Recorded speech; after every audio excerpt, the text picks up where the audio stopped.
we feeling a little bit tense after that? We are. When you think about it, the word culture really hasn't been used quite as much as recent times.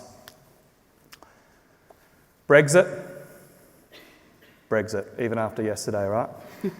Walls, sandpaper gate, locally, and then we've got that little thing called a couple of royal commissions going on. Is this actually a new phenomenon, or is the press just reporting it more? We would actually submit that this thing called culture has been bubbling around for quite a long time. The question is why? Simply put, it's confusing. It's mercurial. It's difficult to actually step into the usual corporate cycle.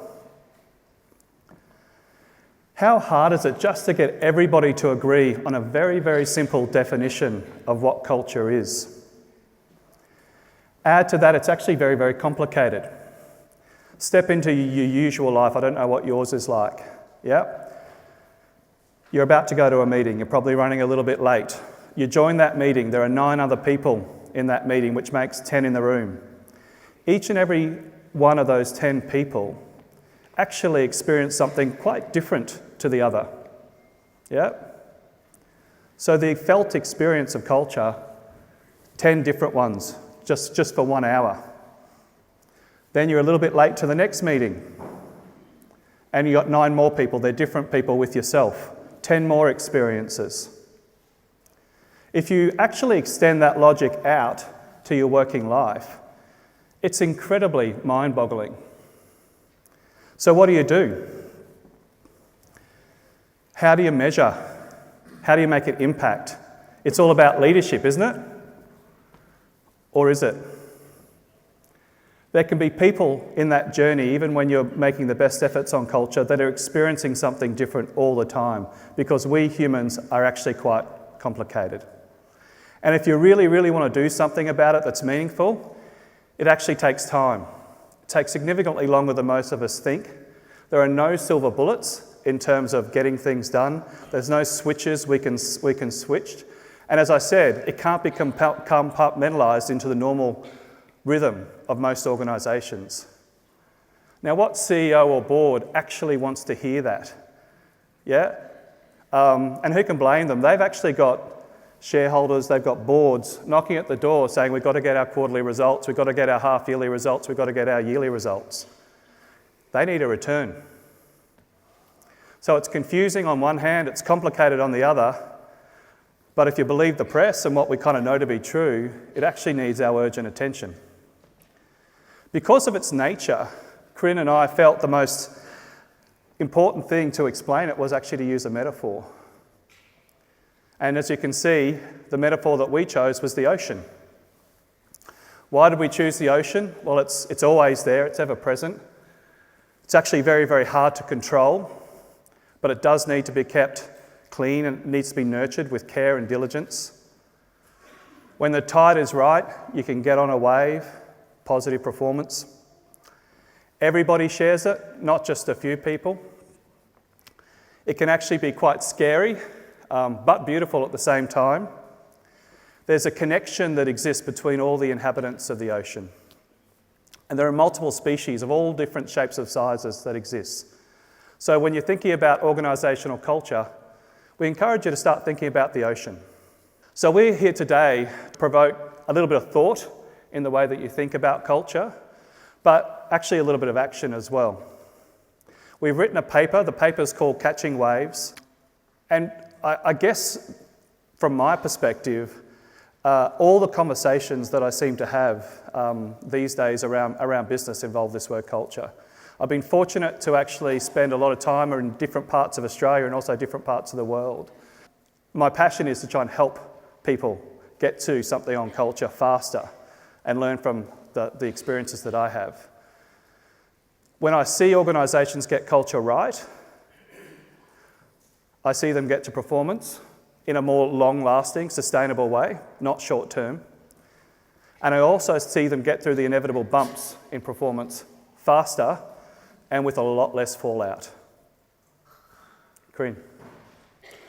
It's impossible for oceans not to exist.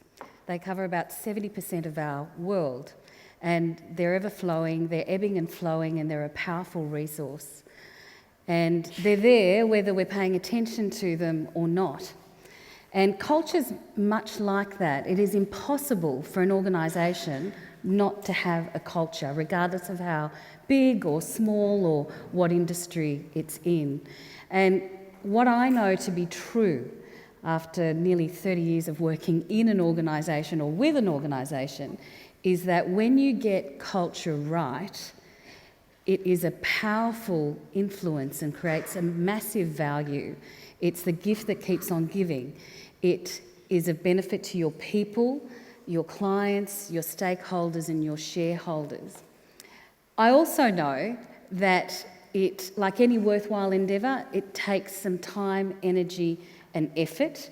And it's not for the faint-hearted, it's not for the dabblers, and it's not for the people who want a quick fix. You need a plan, you need some discipline, and you need a good dollop of courage. But it is possible to work on it. And in a year like this year, where we've had so much intense spotlight on culture being both the problem and the solution, I know that people want to work on culture. We know that we need to work on culture. And yet sometimes we stall at action because it seems like this amorphous concept that seems hard to tackle. And so I also think that there's a lot of wonderful stuff out there in the market, but sometimes it's a bit like the flotsam and jetsam you see on the ocean, sparkling on the top, and you get closer and it's a bit of rubbish. So what we wanted to do in our paper is to, I guess, bust some myths around working with culture, but also to share our learning around how to work with culture, how to start, what are some of the hallmarks that we think create successful cultural change. Because it's not an event. It's not something that you do once like a program. It's something that you need to attend to regularly. And if you do that, then it creates some benefits. So let's start. What we wanted to do was create a bit of a felt experience. So let's, at the beginning of a culture change, just say that I am wanting to create culture change or culture work for us. Let's imagine that we're all part of an organisation, and let's call that organisation Awesome Inc. Except it's a little bit awesome not at the moment. So we've got about 1,000 people in our organisation, and our business has been facing some headwinds and some tough sets of waves. We've got competitors that are eroding our margin and putting some pressure on our costs. We've got disruptors actually bypassing our traditional model of doing business. We've got ways of working and systems that are a little bit outdated, and we've got silos in the organisation. So what was once our secret sauce in terms of depth of expertise is now getting in the way of delivering solutions to the client as one team. I'm just going to pause there for a second. Hands up if that sounds familiar in any way, shape or form. Yeah, okay. Very familiar. And isn't it interesting that I haven't actually mentioned what industry we're in? Okay. So these are the common issues that every organisation's facing. So let's pretend that we are Awesome Inc. We're the employees in Awesome Inc. And I'm going to be the change agent. Part of my job is to get you to want to change. So let me ask you this. As an employee of Awesome Inc., in that context, I want you to think of the one thing in one word that is really important to you right now. One thing, one word, and I'd like you to turn to the person beside you and share what that one thing, one word is. Go.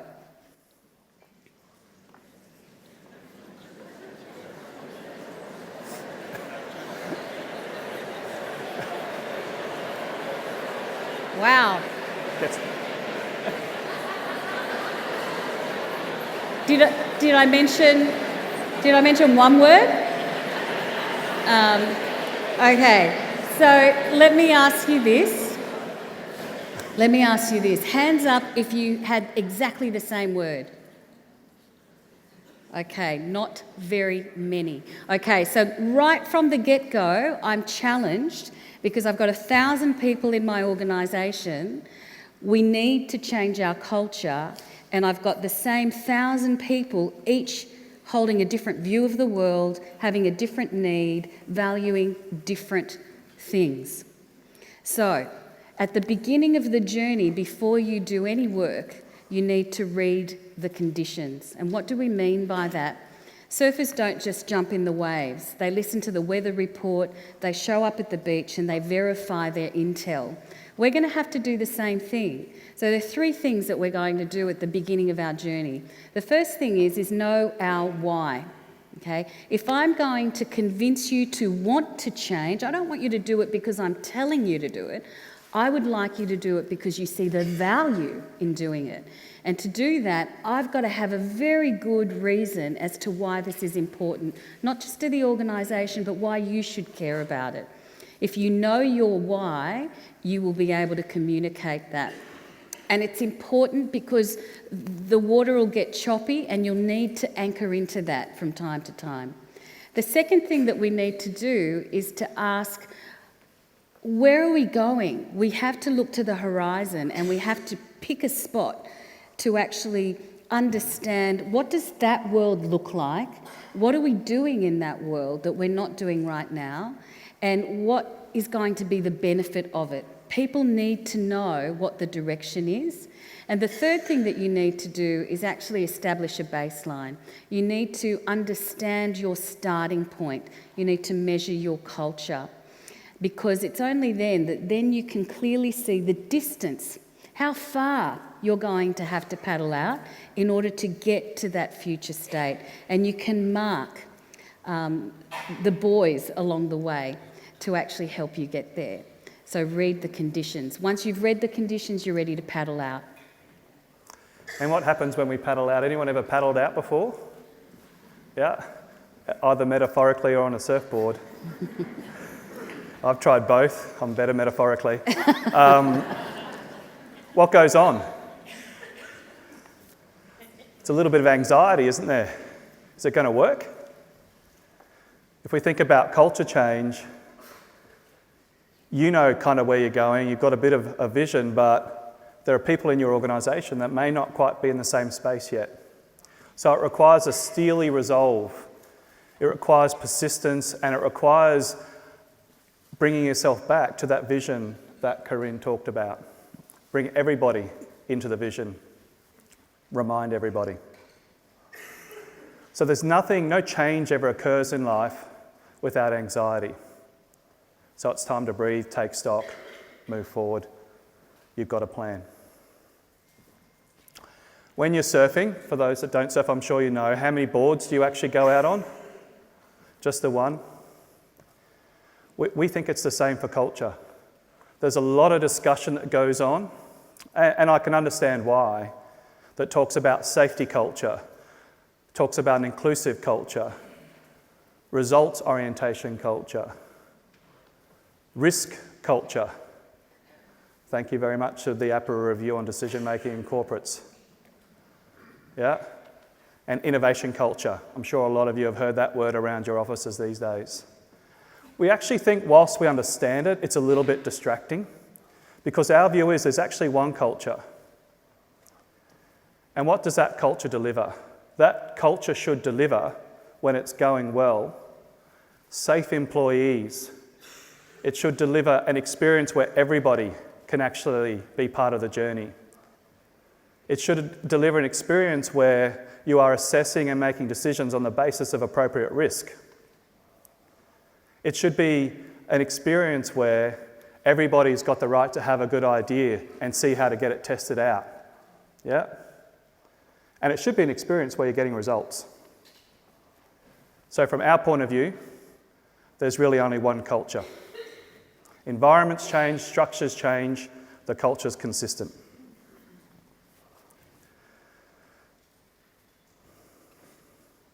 So I hope you understand this particular slide. It almost speaks for itself. As you're embarking on culture change, and even when you're paddling out, you're going against the waves. Same thing with this culture change stuff. Yeah? The force of your culture change has got to be stronger than some of the forces that are existing in your organisation. The old culture will hang on perhaps for a little bit longer. And why shouldn't it? You've got a whole bunch of people that might have been invested in that culture for long periods of time. So when you're considering the way in which you paddle out, you need to consider that your energy needs to be higher than the energy being pushed the other way. And in addition, the energy might be coming from different spots or different parts. Yep. Again, clarity of vision and patience will be your friend. Lastly, and certainly not the least, is have a look in the mirror. It's you paddling out. You are the one that needs to get over the waves. So you need to check yourself. Who's ever started a change in their life and thought, well, actually, I need to get everybody else to change? I'm fine. I have. Check yourself. If you can't participate in the change that you're expecting your organisation to undergo, then I think you're a little bit naive. Gandhi said it. You've got to be the change that you want to see. So we've paddled out and now we need to catch a wave, we need to ride it, and they're slightly different skills. You need a line of sight, you have to focus, you've got to get your balance, and that requires some training. So what Rob and I have done, there are a lot of tools and a lot of strategies around how to create culture change, but what we've done is identify nine what we consider to be hallmarks of every cultural success story tends to have these hallmarks. And so we're going to spend a little bit of time talking about each one. We go into depth in the white paper, which will be available at morning tea, but we'll start with leadership. Leadership shapes culture, culture shapes leadership. They both drive performance. Now, we totally implicitly accept that because it's true, but how is it true? Culture is learnt either by people observing others or by being told, this is what you do, this is what you don't do. And what leaders shape, create the norms and reinforce the norms through how they behave.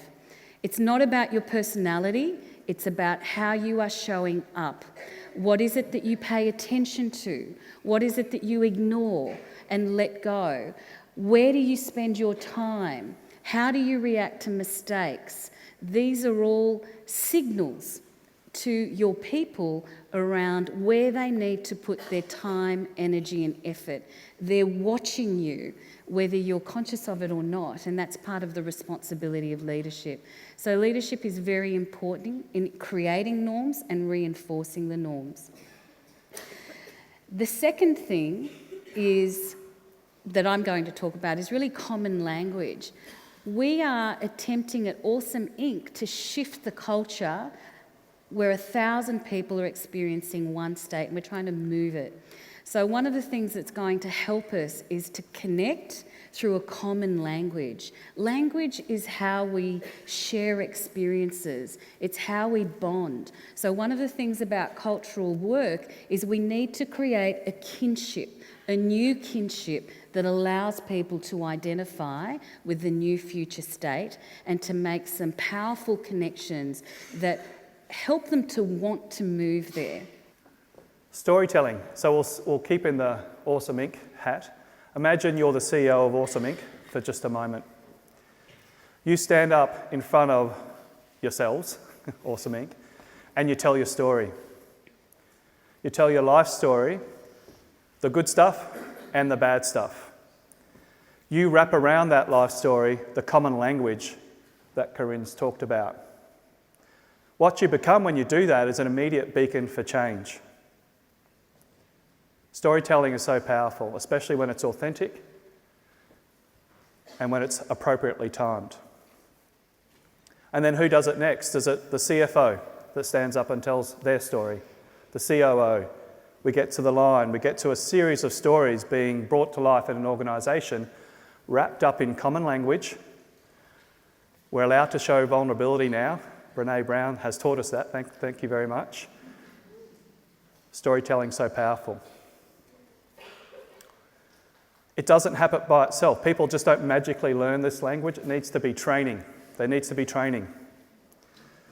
Yeah, so that training needs to happen in a way that touches every part of the employment experience. New people join the organisation are going, hang on, what's happening here? Let's train them. You're making a change. You're wanting to get people using a different language, different sets of behaviours. We've got to train them. And the bad news is, in some respects, you can't just do it once and expect it all to work, because it's complicated and it's confusing, as we talked about before. The way in which you approach a training plan for your organisation helps bring you along the way. Systems. So the culture that you've got right now has been embedded through systems, how you recruit people, how you manage them, how you set goals. So if you're wanting to move to a different culture, you need to shift your systems. They won't create the behavioural change, but they'll certainly reinforce it, and they'll certainly keep the organisation stable as people are practising new behaviours. If you don't shift your systems, you will cause friction for your people. They will be hearing one thing from you, but they will be operating to a different system, and so it'll create a mixed message. Culture's all about helping people put their energy, effort and time in the right place. Systems is an important part of doing that as a reinforcement. The other thing is line of sight. So we talked earlier about having a place in the horizon that you're going to. It's important for people's sense of achievement that I can see what I'm doing and how it makes a difference to the big picture. If I can see and self-assess my own development, my own progress towards the bigger picture, it feeds me, it reinforces and gets me to repeat the behaviour. So that line of sight is very important. Everything's going well. There's no skill in life that you learn that doesn't keep going unless you use it. Yeah? Whatever way you want to look at it, you need to use the skill that you've learnt as much as you possibly can. We call it daily use. And it's something, again, that's a bit hard to sort of pop into normal corporate rhythms. How do I, on a daily basis, reflect on my own behaviour, this new language that I've learnt? How do I do that as a group? So you're thinking about how you're creating new rituals in your organisation every day that reinforces this stuff to keep the change happening. And it doesn't have to be a large half-day, whole-day meeting. It can be 10 minutes.